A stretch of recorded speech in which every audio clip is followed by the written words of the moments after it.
आज के इस वीडियो में we will be talking about section 10 of the Hindu Marriage Act, which talks about judicial separation.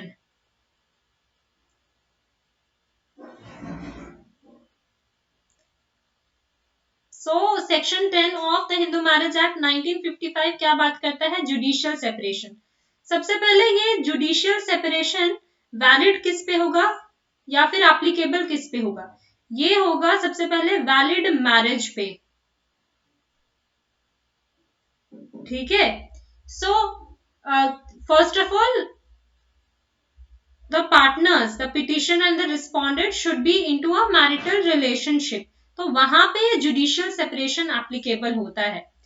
कई बार court ना जुडिशियल सेपरेशन का ऑर्डर पास करती है rather than divorce, क्योंकि it is considered, it is said that marriage is a sacrosanct ceremony. और court कोशिश करती है कि यदि शादी को बचाया जा सके तो उसको पहले बचाने के लिए सारी वो प्रोसेस करती है.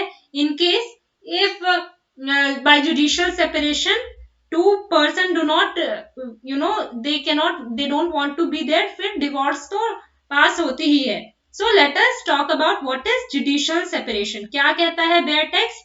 बेयर टेक्स्ट कहता है either party to a marriage. Either party means either husband और wife, whether solemnized before or after the commencement of this act. whether solemnized यानी कि यदि either party of the marriage जिनकी शादी इस एक्ट के बनने से पहले या बाद में यानी 1955 से पहले या बाद में हुई है, may present a petition praying for a decree for judicial separation. किसका? decree for judicial separation on any grounds specified in subsection 1 of section 13. देखो सेक्शन 13 टॉक्स अबाउट डिवोर्स. ठीक है. और सबसेक्शन 1 ऑफ सेक्शन 13 में क्या दिया हुआ है?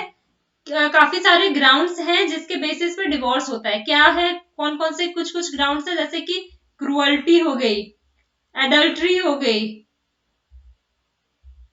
डेजर्टेशन हो गया, मेंटल इलनेस हो गया, और भी बहुत सारे पॉइंटर्स दिए हुए section 1 of subsection 1 of section 13 में. सेक्शन 13 को जब हम डील करेंगे तो एक एक करके इनके जो भी ग्राउंड्स दिए हुए डिवोर्स के उस पे हम पढ़ेंगे. बट आप जान लो कि डिक्री फॉर जुडिशियल सेपरेशन यदि कोई भी ग्राउंड्स सबसेक्शन 1 ऑफ सेक्शन 13 में भी दिया हुआ है तो वहां पे भी कोर्ट पास कर सकती है. And in the case of a wife also on any of the ground specified in subsection 2. वही सेक्शन 13 का सबसेक्शन 2 में क्या बताया गया हुआ है कि in the case of any marriage solemnized before the commencement of this act, that the husband had married again before such commencement, or that any wife of the husband married before such commencement was alive. So जो भी section 2 के ground से है उसके basis पे this judicial separation का ये degree पास किया जा सकता है. Now coming forward, where a decree for judicial separation has been passed, it shall no longer be obligatory for the petitioner to cohabit with the respondent. यदि judicial separation का जो decree है वो पास हो गया है तो आपको ए और बी यदि हस्बैंड वाइफ है तो इन दोनों को कोई ऑब्लिगेशन नहीं है कि आप साथ में रहिए. ठीक है.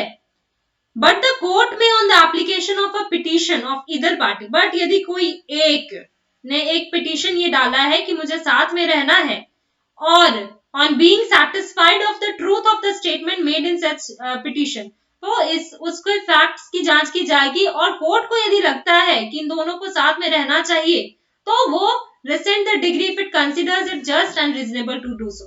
यदि कोर्ट को लगता है कि इन दोनों को साथ में रखना रीजनेबल है तो वो साथ रहने के लिए भी बोल सकती है. This is it in this section. I hope it is clear to you. कुछ ज्यादा डिफिकल्ट सेक्शन नहीं है but it is one of the very very important section when we talk about the Hindu Marriage Act 1955.